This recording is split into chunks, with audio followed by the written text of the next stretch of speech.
everyone, it's Lori, your positivity princess, self-appointed of course. I'm here spreading positivity and happiness. Okay, so have you heard of the law of attraction? Of course you have. I mean, you're not like living under a rock or in a cave, right? Well, either way, if you have not heard of it, now you have. And now that you know what now that you've heard the words law of attraction, now you want to know what it is. And now you're going to stumble into a rabbit hole, if you will. Okay, so I'm not going to make this long because it's not meant to be an intro to the law of attraction video, but just in case you haven't heard of it, it is the idea that our thoughts are very important. So the thoughts that come into your head, you really don't have a lot of control over that, but the thoughts and ideas and emotions that you entertain and keep in your head and let control you, or you let them stay, those do have some control over your life and your destiny. So the idea here is keep good thoughts and happy thoughts and positive thoughts in your mind as much as possible. That's why you hear about people using positive affirmations, or they repeat happy sentences or happy things or happy quotes. They love to keep those in front of them. I do the same thing. One thing that brings lots of happy thoughts for me is this little guy. I hope that's not copyright or something. But like obviously my kids, my family, helping people, but like little tricks that help you feel good always are good. Okay, so the law of attraction is an idea that states that we are all energy. Everything's made of energy. Even your thoughts are energy. So we are connected to something called the non-physical. We're spiritual beings having a physical experience. I want you to think of it like that. So in this world, we do have a connection to where we came from, which is called the source. We have a connection to this non-physical, and that is through our thoughts and emotions. I wanted to share with you guys 5 times that the law of attraction worked for me and what law of attraction tricks that I used in order to make it work for me, in order to make it more effective, if you will. You know the law of attraction is working all the time, regardless of if you believe in it, regardless if you know about it, regardless of anything. It's still working for you, but you can make it work in your favor to bring you the life of your dreams. Okay, so 5 times. I'm gonna make this as quick as possible because I don't want to drag this out, but I also want to tell you the actual methods I used in each of these scenarios. Okay, so number 1 was me bringing my 2 boys into the world.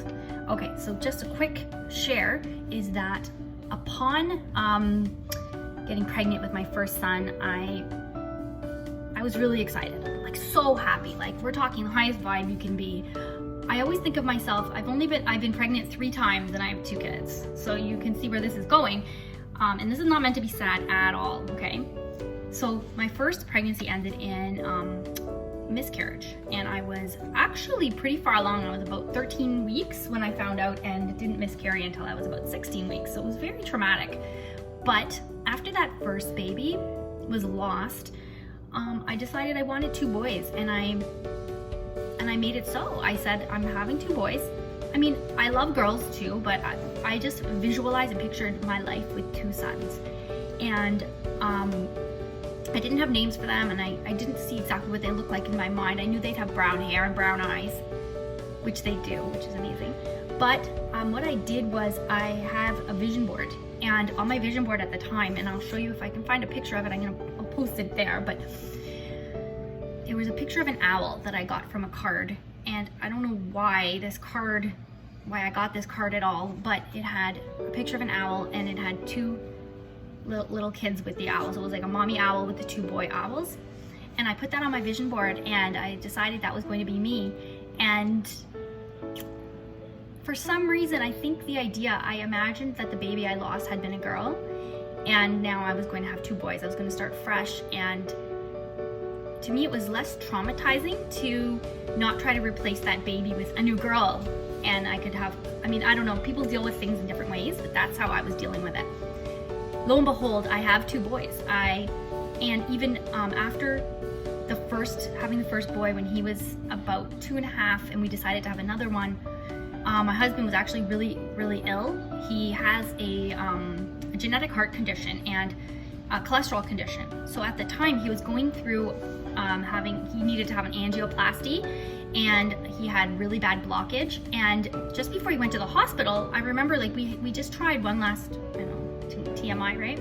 One last time, one last ditch effort at having a second child before he was going to have to go through a lot of rehabilitation and surgery and cardiac rehab and that kind of thing. And it was a miracle, because we had tried a year and a half to get pregnant for the first child, but literally one time, and I got pregnant with the second one. But anyways, maybe it was the vision board. Maybe it was just my ultimate belief and vision of having that. The second time that I used the law of attraction that worked for me, and the method I used was, I had a lazy eye. Actually, I was born cross-eyed, and I had a surgery when I was 1.5 to get that fixed. And for a while it was good, but I always had a lazy eye. It was this eye. And I had surgery on this eye when I was in grade 7 to have it fixed. And then I had another surgery on this eye. Finally, I had a surgery on this eye about a year and a half ago, okay? So sometimes when I'm tired, it starts to get lazy, or it starts to droop, or starts to close a little bit. So you can see that I don't have symmetry sometimes. But what I did in order to get to the place, like they told me after the first surgery that if it didn't work perfectly, that I could not have another surgery, that I would just kind of have to live with it. And I didn't like that idea, but at the same time, I didn't want to do something that messed with my eye more, because they said it would shoot up instead of in, and that sounded worse to me.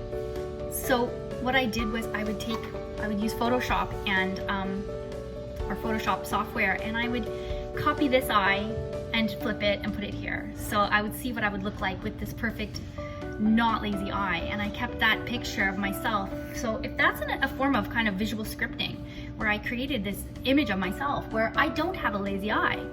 And another thing that I did was with the lazy eye was I used 2 cups, and it was simple enough to me that in the first cup represented, and I'll talk about 2 cups, the 2-cup method, 2-cup water method in another video, but there's lots of videos on that. And it worked, okay? So I was able to have surgery, the doctor fixed it, it's still good a year and a half later, and I'm hoping it'll stay that way.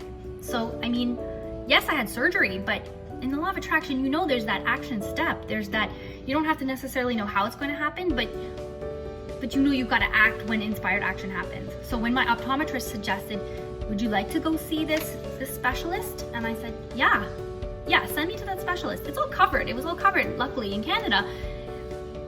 But I took that chance, you know, even though the other doctors had said it can't be fixed. Okay, number 3, like I live in Canada, okay? And I grew up in a place called Scarborough, which is near Toronto.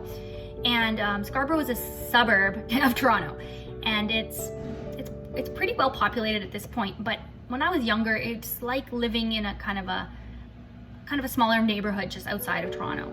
So when in the summers, we would go to a place called Canada's Wonderland. So it was like our Disney World. We don't have Disney World, but you know, like in the States or in Europe, but we have a place called Canada's Wonderland. And it's in a place called Woodbridge, Vaughan.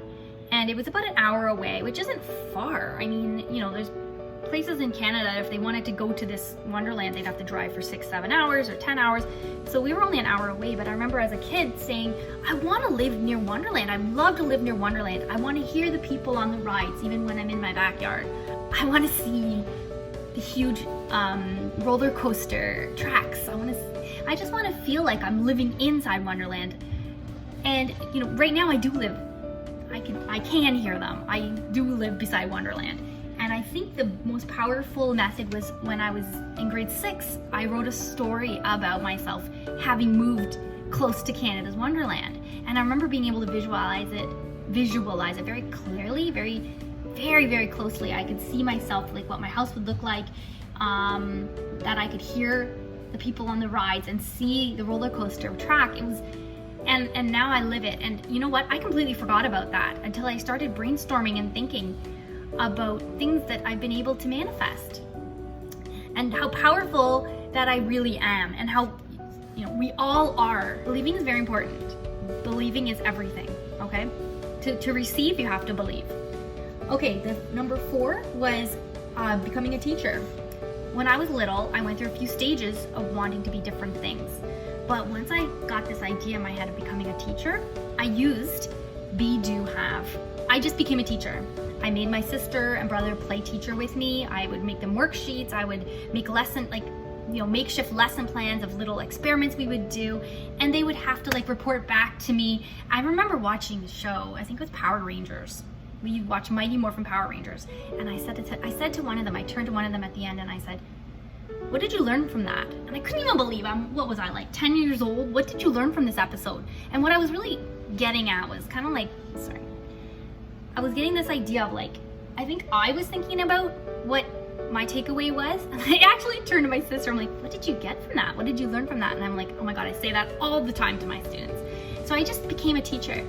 I applied for Teachers College after I did my undergrad at University of Toronto, and I didn't get in anywhere. I didn't get in. I think it was because some of my marks were lower than the competition, and there was this huge influx of people wanting to become a teacher at the time. They didn't want to become a teacher as bad as I did. I'm just kidding. But I was very upset and sad that I got a letter back from McMaster, I got a letter back from Brock, I got a letter back from U of T, from York University, and they all said no. And I was just devastated. I'm like, what am I supposed to do now? I don't know what else I want to be. I remember at the time, I hadn't even heard of The Secret either. My mom saw me crying and she said, "Listen, why don't you call your friend Liliana? Call your friend Liliana. She always cheers you up. She always makes you laugh. You guys, maybe you can even go out, go have a coffee, go dancing." And I'm like, "Mom, I don't like dancing." Anyway, so I'm like, "Okay, fine, I'll go." So I called Liliana, and in that very first conversation, she said, "Hey, Lori, you know what we're doing?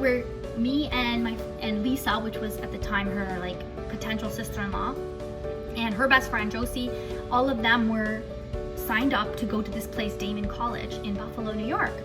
And I'd heard of it, but I didn't know about this new program designed for Canadians who wanted to become a teacher." And I'm like, could this be more serendipitous, crazy, ridiculous timing? And the only way I met this girl Liliana in the first place was because I had dated this other guy in the past.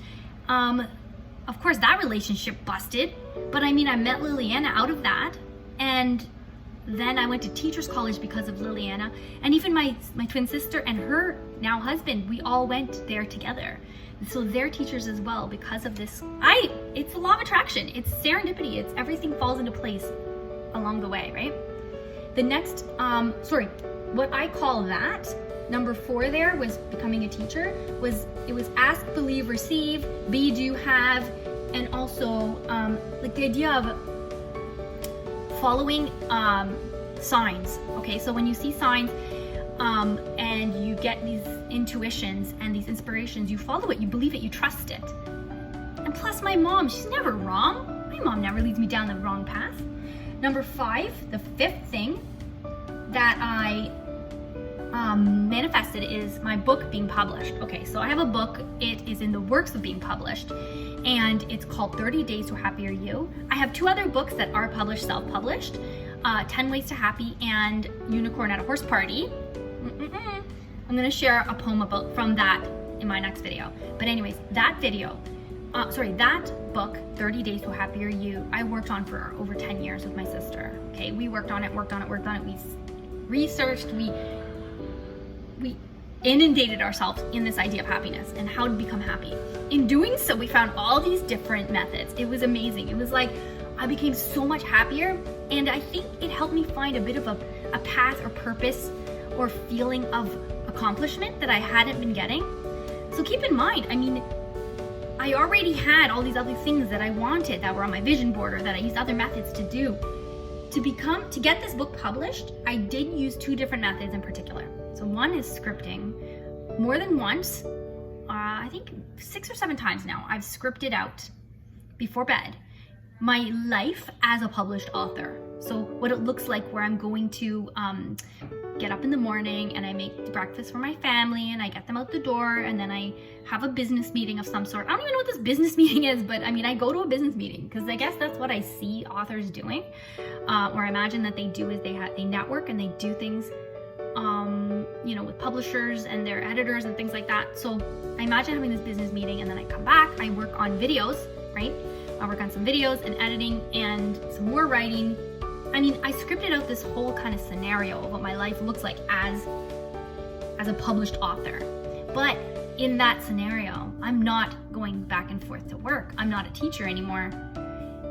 But right now, I'm not going back and forth to work with the pandemic. So in some weird way, this is happening for me right now. And I mean, I'm not saying we hear a lot about the silver lining of this pandemic. I feel like too many people have died to be able to pull too much of a silver lining. I don't want to be that person saying this is a good thing, because people have lost loved ones, and I don't like that. I don't like celebrating something where people have had so much loss.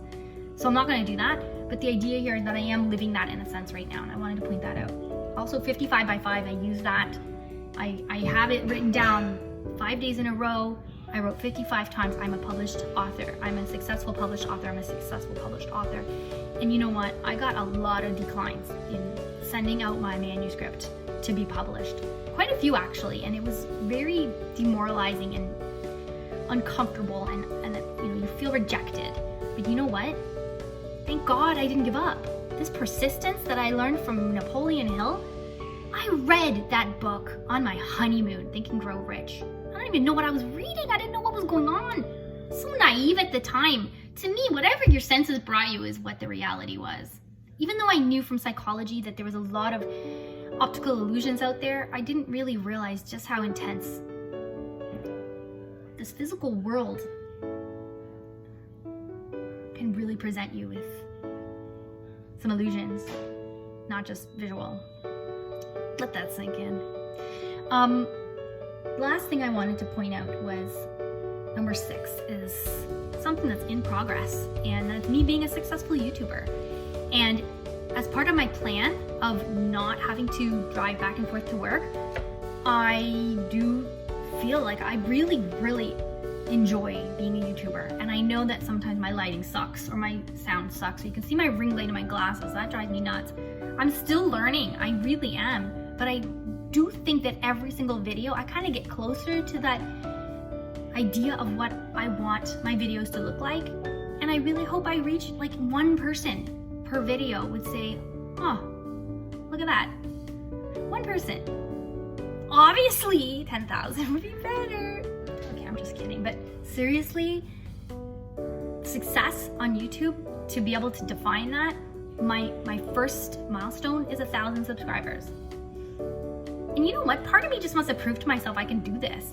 I can hang in there. I can stick it out. It takes a long time. Okay, but I can do this. I'm not going to quit.